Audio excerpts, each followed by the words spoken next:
구원하기 위하여 창조주 하나님이 인간이 되시기로 결심하고 이 땅에 아기 예수로 나시 오신 날을 기념하는 성탄절입니다. 하나님이 얼마나 우리 인간을 사랑하시느냐. 요한복음 3장 16절에 하나님이 세상을 이처럼 사랑하사 독생자를 주었으니 이런 그를 믿는 자마다 멸망하지 않고 영생을 얻게 하려 하심이라 말씀하셨습니다.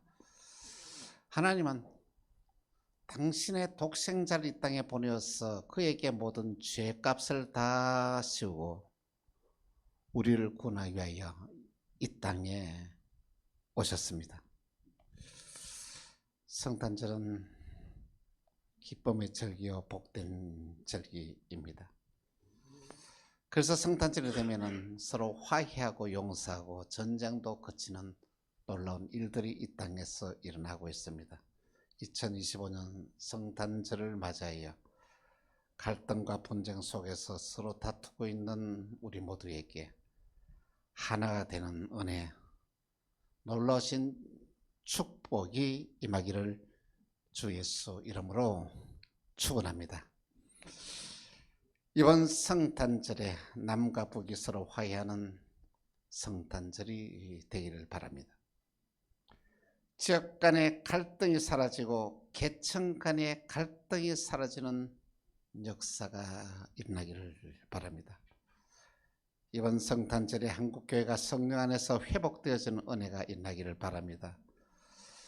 서로 사랑하고 사랑의 불길이 점점 퍼져서 내가 변화되고 우리 가정이 되고 이 지역이 변화되고 이 나라가 변화되어지는 놀라운 은혜가 이번 성탄절에 일어나기를 주 예수 이름으로 축원합니다. 정말 우리 성탄절은 우리에게 기쁨이 되는 절기요 은혜의 절기인 것입니다. 우리 예수님은 저와 여러분을 구원하러 구세주로 이 땅에 오셨습니다. 그런데 오늘 이 시대의 교인들 가운데서 예수님의 동정녀 탄생을 부정하는 자들이 많이 있습니다. 심지어는 신학생들 가운데서도 제가 만나보았습니다. 어떻게 처녀가 아기를 낳을 수 있느냐? 어떻게 남자를 만나지 않는 동정녀가 아기를 낳을 수 있느냐? 이 생물학적으로 이해가 될 수 없다는 것입니다. 그런데 성경은 동정녀 탄생을 이렇게 말하고 있습니다. 마태복음 1장 22절에서 23절에 보니 이렇게 말씀하고 있습니다. 같이 시작. 아들을 낳으리니 이름을 예수로 하라. 이는 그가 자기 백성을 그들의 죄에서 구원할 자이심이라 하니라. 보라 처녀가 마태복음 23장 1장 23절 이 일이 된 일은 주께서 선지자로 하신 말씀을 이루러 하심이 이르시되 같이 시작 23절 보라 처녀가 잉태하여 아들을 낳을 것이요 그 이름을 임마누엘 하리라 아멘. 예수님의 동정녀의 탄생은 전설도 아니고 역사적인 사실입니다. 여러분 이 사실을 믿으십니까? 믿어지십니까? 동정녀의 몸에서 예수님 나신 것을 믿어지십니까? 이 믿음이 너무 중요합니다. 예수님의 동정녀의 탄생은 역사적인 사실입니다. 천사는 먼저 마리아를 찾아가서 이렇게 말을 합니다. 누가복음 1장 30절에서 31절 같이 시작. 처녀가 이르되 마리아여 무수하지 말라. 내가 하나님께 은혜를 입었느니라. 보라 내가 잉태하여 아들 낳으리니 그 이름을 예수라 하라. 아멘. 여러분 처녀인 마리아에게 천사가 나타나서 그렇게 말하는 거예요. 무서워하지 말라. 내가 아들을 낳을 것이라는 것이. 얼마나 놀랐겠습니까? 그때 마리아는 말합니다. 나는 남자를 알지 못합니다. 남자를 알지 못한 내가 어떻게 아이를 낳을 수 있습니까? 라고 이렇게 말했더니 천사가 말합니다. 성령이 내게 임하시고 지극히 높으신 하나님의 능력이 너를 덮으리니 이 일들이 이루리라. 마리아에게 이 동의를 구합니다. 여러분, 여기서 마리아가 이 동의에 응답하지 않았다면 예수님 올 수가 없습니다. 그런데 놀라운 것은 이 마리아는 믿음으로 놀라운 고백을 합니다. 누가복음 1장 38절에 이렇게 말합니다. 마리아가 이르되 주의 여종이니 말씀대로 내게 이루어지이다. 이렇게 말했습니다. 참 놀랄 일 아닙니까? 처녀인데 아기를 낳겠다는 거예요. 그걸 어떻게 받아들였습니까? 이 마리아는 믿음으로 받아들였던 것입니다. 다음으로 마리아의 약혼녀 요셉을 천사는 찾아가셔서 동의를 구합니다. 마태복음 1장 18절에서 20절에 이렇게 말씀을 하고 있습니다. 예수 그리스도의 나시번이 아니라 그의 어머니 마리아가 요셉과 약혼하고 동거하기 전에 성령으로 잉태된 것이 나타났더니 그의 남편 요셉은 의로운 사람이라 그를 드러내지 아니하고 가만히 끊고자 하여 이 일을 생각할 때 주의 사자가 현모에 이르되 다윗의 자손 요셉아 내 아내 마리아 데려오기를 무서워하지 말라. 그에게 잉태된 자는 성령으로 된 것이라. 여러분, 요셉이 믿음이 얼마나 참 대단합니까? 여러분 한번 생각해 보십시오.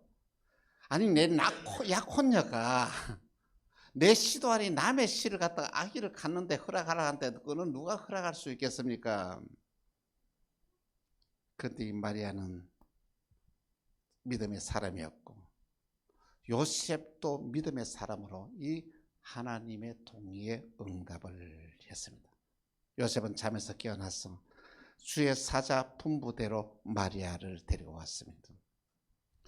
여러분, 이 성탄절을 맞아야 이 마리아에게 우리는 정말로 감사의 표시를 해야 됩니다.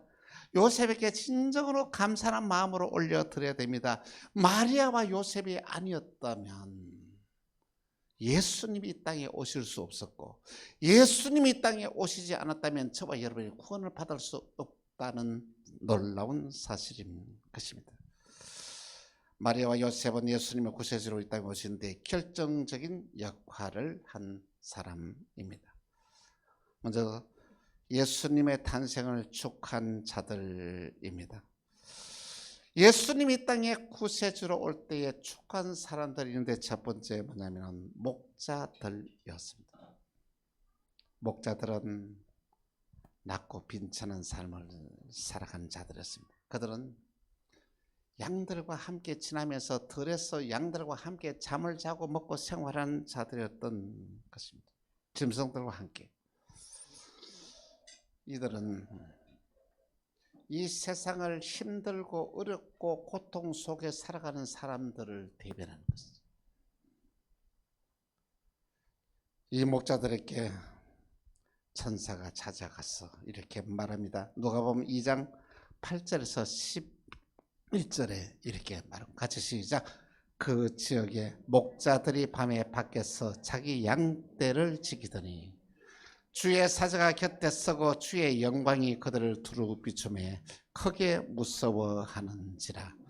천사가 이르되 무서워하지 말라. 내가 온 백성에게 미칠 큰 기쁨의 좋은 소식을 너희에게 전하노라.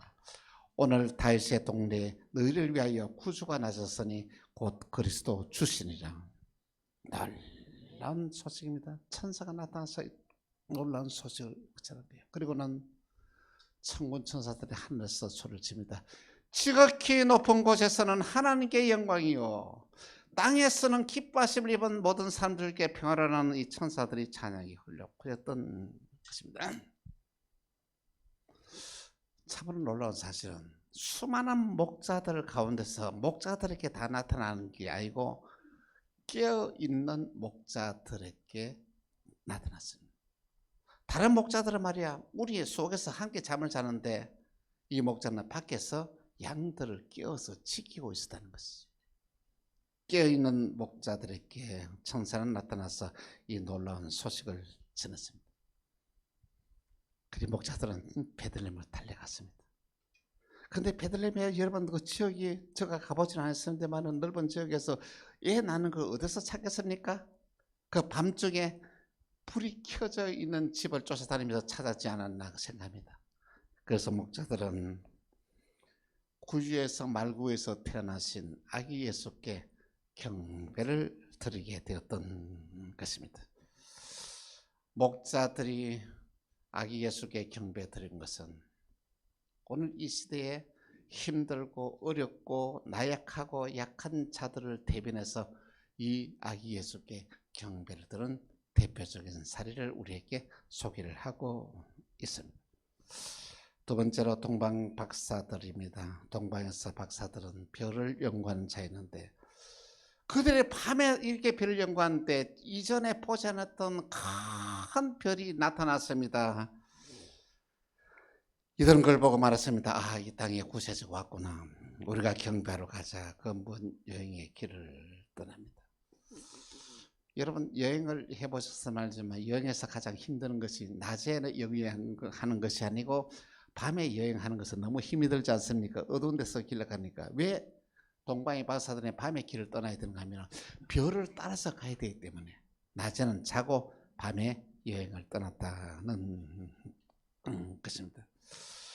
그래서 그들은 그 먼 길을 걸어서 어디까지 갔느냐면은 이 베들레헴 아니 예루살렘까지 먼저 오게 되었던 것입니다. 예루살렘에 도착했던 그들은 누굴 찾아갑니까? 왕국에 찾아가서 이 놀라운 소식을 전합니다.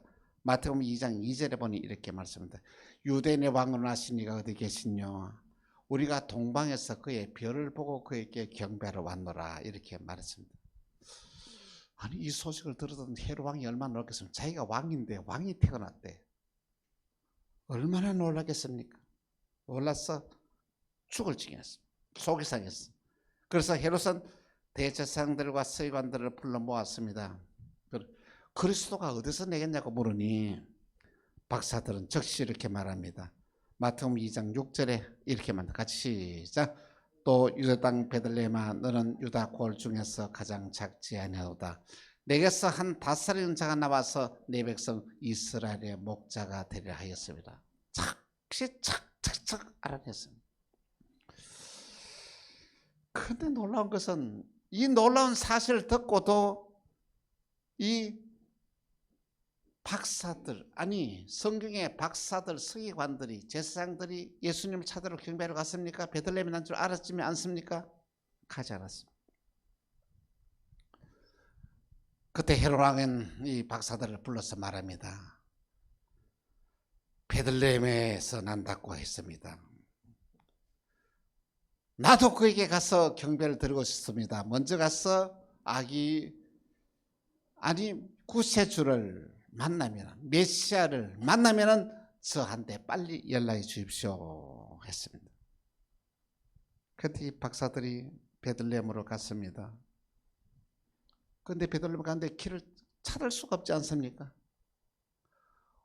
어느 집에 아기를 낳는데 찾을 수가 없지 않습니까?